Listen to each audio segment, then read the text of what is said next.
स्वागत करें।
हाँ, 10 सालों में इन्होंने बेरोजगारी को इतना बढ़ा दिया कि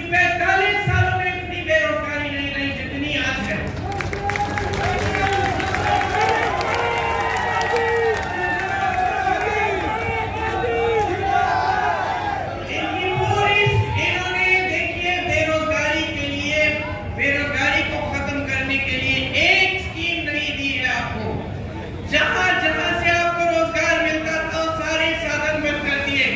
बड़ी बड़ी सरकारी कंपनियां किसकी हैं आज बताइए, किसको सौंप दी गई है? बड़े बड़े खरबपतियों को सौंप दी गई है, उनकी सारी सब्सिडी सौंप दी गई है।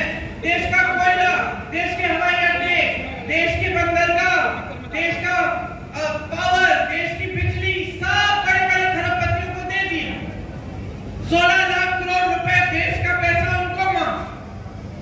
और आपको कौन पूछ रहा है? इस देश के किसान को कौन पूछ रहा है? इस देश के मिडिल क्लास को कौन पूछ रहा है? छोटे कारोबारों से रोजगार मिलता था, बड़े सरकारी कारोबारों से तो मिलता ही था जिनको ये ठप कर रहे हैं, लेकिन छोटे कारोबारों से भी मिलता था। यही जो मैन्युफैक्चरिंग के यूनिट, यहाँ पानीपत का जो हैंडलूम है, जो यहाँ से भी एक्सपोर्ट होता था, यहाँ का छोटा छोटा कारीगर जो अपना मैन्युफैक्चरिंग यूनिट बनाता है, जो यहाँ से कालीन तौलियों का काम करता है, इनका क्या हुआ? आप नोटबंदी लाए, आपने देश को कह दिया कतार में खड़े हो जाओ, देशभक्त हो तुम, ठीक है, सब खड़े हो गए। जिन्होंने बचाया था थोड़ा बहुत, और सबसे ज्यादा नुकसान किसका हुआ? छोटे कारोबारों का हुआ। नुकसान हुआ, आपने झेल लिया कि चलो देशभक्ति है, मोदी जी कह रहे काला धन वापस आ जाएगा। कोई काला धन वापस नहीं आया, कोई पैसे आपके खातों में नहीं गए, लेकिन आपके बिजनेसों का नुकसान हुआ। उसके बाद क्या लाते हैं? एक नया तोहफा आपके लिए, जैसे नौजवानों के लिए अग्निवीर का तोहफा, आपके लिए जीएसटी का तोहफा। आपको जीएसटी के कैलकुलेशन के लिए ही अकाउंटेंट रखना पड़ता है, चाहे आप रख सकते हैं या नहीं, मतलब आपकी काबिलियत है कि नहीं है, फिर भी रखना पड़ता है, चाहे चाहेंगे। आपका कानूनी अधिकार बन जाएगा कि आपको न्यूनतम समर्थन मूल्य यानी एमएसपी मिलना ही चाहिए। ये आपका कानूनी अधिकार बनेगा, कोई इस अधिकार को आपसे छीन नहीं पाएगा। इसके अलावा खेती के हर सामान पर आज जीएसटी है, हम जीएसटी हटा देंगे, हर सामान को सस्ता कर देंगे। आपके कर्ज माफी के लिए एक स्थायी आयोग बनेगा, कर्ज माफी के लिए एक स्थायी आयोग बनेगा, जिससे जब जब आप संकट में हैं, आप जाकर सुविधा ले सकेंगे। आज आपको खेती का भुगतान नहीं मिलता, नुकसान होता है, भुगतान नहीं मिलता। हम कह रहे हैं, गारंटी करेंगे कि 30 दिनों के अंदर अंदर पूरा भुगतान होगा। मेरी बहनों के लिए, हर गरीब परिवार की जो सबसे बड़ी महिला है, उसके खाते में हर महीने 8,500 रुपए हम डलवाएंगे, सरकार डालेगी। ये काम 2,000 रुपए डालने का काम कर्नाटक और तेलंगाना में कांग्रेस की सरकारें आज के दिन कर रही हैं। किसानों के कर्ज माफ हमने करके दिखाए हैं, छत्तीसगढ़ में किया, राजस्थान में किया, मध्य प्रदेश में किया जब हमारी सरकारें थी। तो मैं जो कह रही हूं आपसे, हमने करके दिखाया है, इसका प्रमाण है। महिलाओं के लिए आशा बहू, आंगनबाड़ी और मिड डे मील वाली महिलाओं का मानदेय बढ़ाया जाएगा, केंद्र से दुगनी राशि भेजी जाएगी।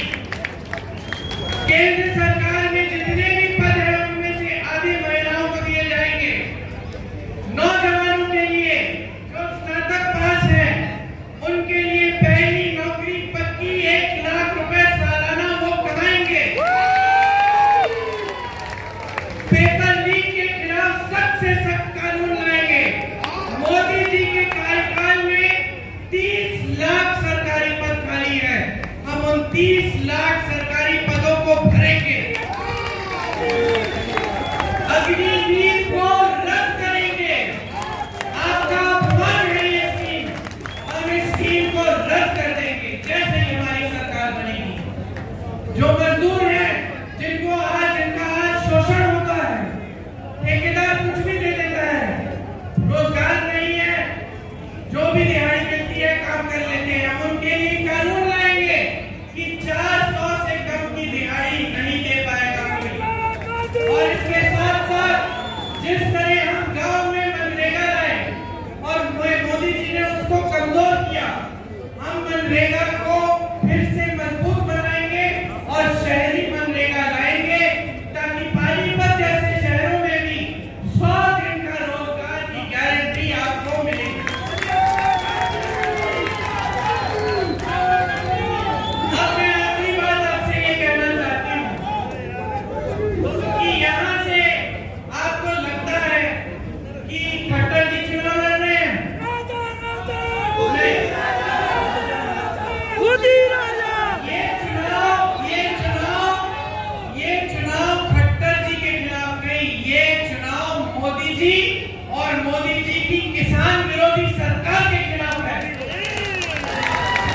जिन्होंने आपको दिल्ली के अंदर जाने से रोका, उनको दिल्ली से निकाल दीजिए।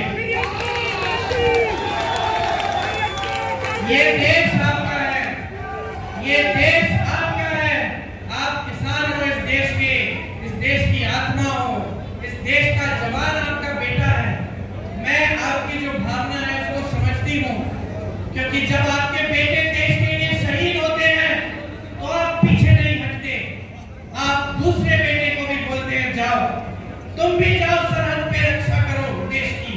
ये आपकी भावना है, ये आपके जज्बात हैं।